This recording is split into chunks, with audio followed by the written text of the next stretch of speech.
पूज्य महंत पूज्य परमहंस रामचंद्र दास जी महाराज की 23वीं पुण्यतिथि के अवसर पर आयोजित आज के इस कार्यक्रम में, इस संपूर्ण कार्यक्रम के जो प्रेरक हैं, दिगंबर अखाड़ा के श्री महंत पूज्य सुरेश दास जी महाराज,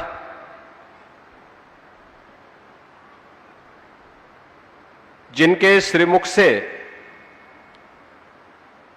आप सभी श्रद्धालु जनों को श्रीमद् भागवत महापुराण की इस पावन कथा को श्रवण करने का सौभाग्य प्राप्त हुआ है, ऐसे पूज्य संत डॉक्टर राजेंद्र देवाचार्य जी महाराज,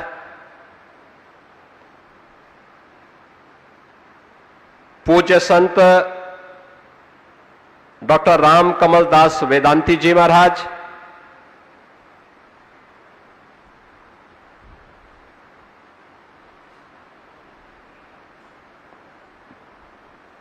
आज के इस कार्यक्रम में यहां पर उपस्थित, जिनका सानिध्य कल भी और अभी आप सबको प्राप्त हुआ है, ऐसे आदरणीय साध्वी रितंबरा जी,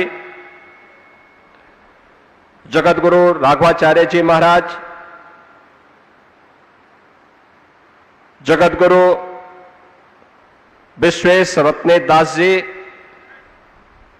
श्री महंत जन्मेजय शरण जी महाराज, श्री महंत माधव दास जी महाराज, महंत गंगादास जी महाराज, महंत शिव शंकर दास जी महाराज, महंत भरत दास जी महाराज, महंत रविंद्र दास जी महाराज और इस संपूर्ण कार्यक्रम के संयोजक दिगंबर अखाड़ा के उत्तराधिकारी श्री महंत रामलखन दास जी महाराज, सभी पूज्य संतजन, हमारे जगत गुरु विद्या वाचस्पति के रूप में जिनके श्रीमुख से आपने प्रारंभ में उनकी वाणी को सुना, ऐसे पूज्य महाराज जी भी जगत गुरु रामानुजाचार्य जी के रूप में हमारे बीच में उनका सानिध्य सदैव प्राप्त होता है। पूज्य महाराज जी की ये 23वीं पुण्यतिथि है। मैं इस अवसर पर पूज्य महाराज जी की पुण्य स्मृतियों को नमन करते हुए उनके श्री चरणों में उत्तर प्रदेश सरकार की ओर से और उत्तर प्रदेश की सभी राम भक्तों की ओर से विनम्र श्रद्धांजलि अर्पित करने के लिए 23वीं पुण्यतिथि के कार्यक्रम में उपस्थित हुआ हूं।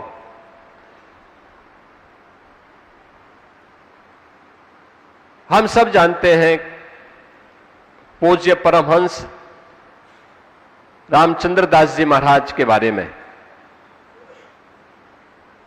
जीवन का केवल एक ही ध्येय था और वह ध्येय था श्री राम जन्मभूमि पर उनके आराध्य प्रभु श्री राम के भव्य मंदिर के निर्माण का। गोरक्षपीठ से उनका संबंध बिल्कुल ऐसा था जैसे कोई पारिवारिक संबंध हो।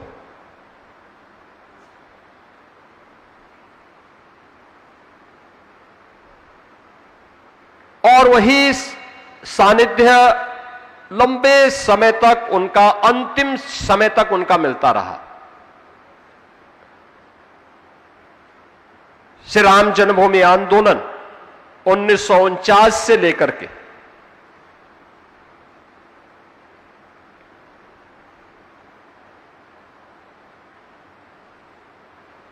जब तक उनका भौतिक शरीर था, तब तक कोई ऐसा वर्ष नहीं और कोई ऐसी घटना नहीं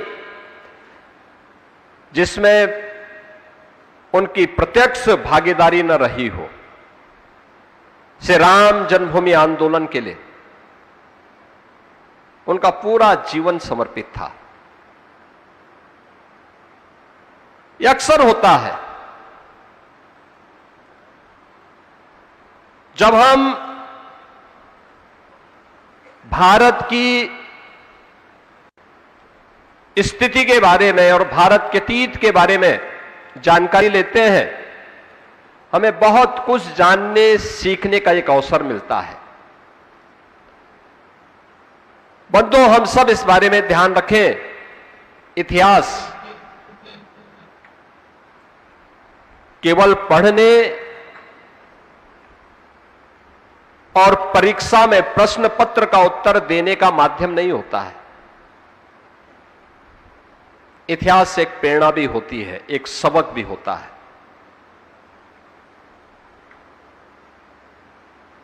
इतिहास के अतीत के गौरवशाली क्षणों पर गौरव की अनुभूति होती है, गर्व की अनुभूति होती है। वह हमें आगे बढ़ने की प्रेरणा देती है। लेकिन अतीत की गलतियां हमारे सामने इतिहास के रूप में परिमार्जन का एक माध्यम भी हम सब के लिए होता है। जब भी हम उसकी अनदेखी करते हैं, इसका मतलब हम अतीत के उन गलतियों को दोहराने का फिर से प्रयास कर रहे हैं। यह देश गुलाम क्यों हुआ?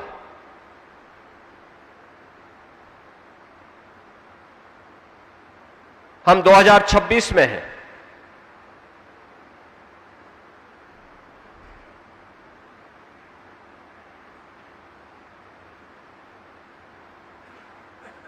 (1526) में, आज से 500 वर्ष पहले,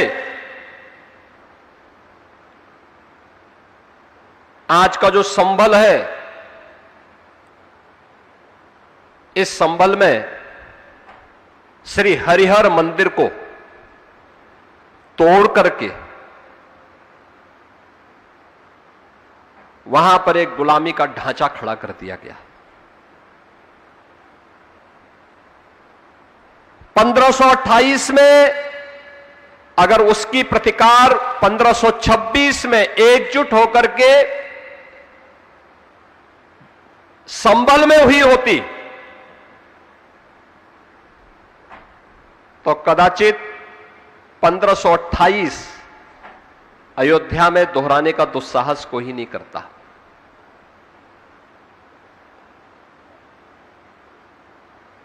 यानी मात्र 2 वर्ष के बाद अयोध्या में श्री राम जन्मभूमि पर प्रभु श्री राम के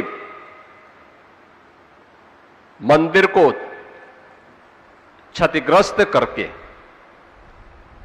सनातन धर्मावलंबियों को अपमानित करते हुए एक गुलामी का ढांचा खड़ा किया गया।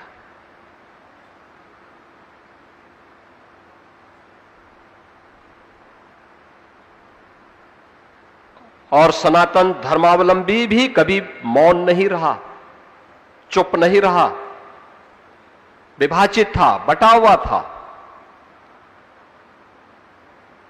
गुलामी के पूर्व ऐसा नहीं कि उसके पास बल, बुद्धि या वैभव की कमी रही हो, वह सब कुछ था। कमी थी तो एकता की कमी थी।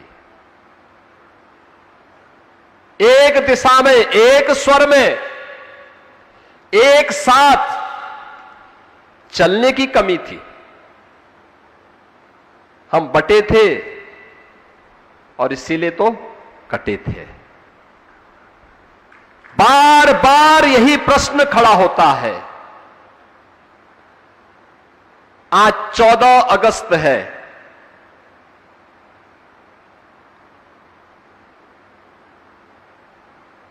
(14 अगस्त 1947) को, आजादी के एक दिन पहले,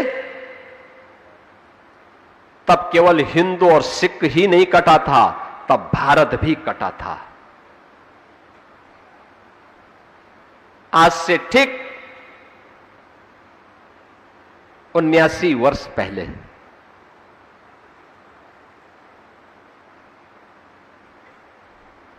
सनातन राष्ट्र के रूप में जो भारत आदिकाल से एक इकाई के रूप में रहा हो,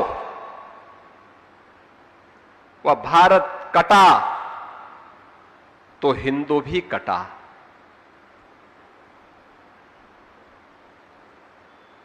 कोई प्रश्न नहीं पूछता।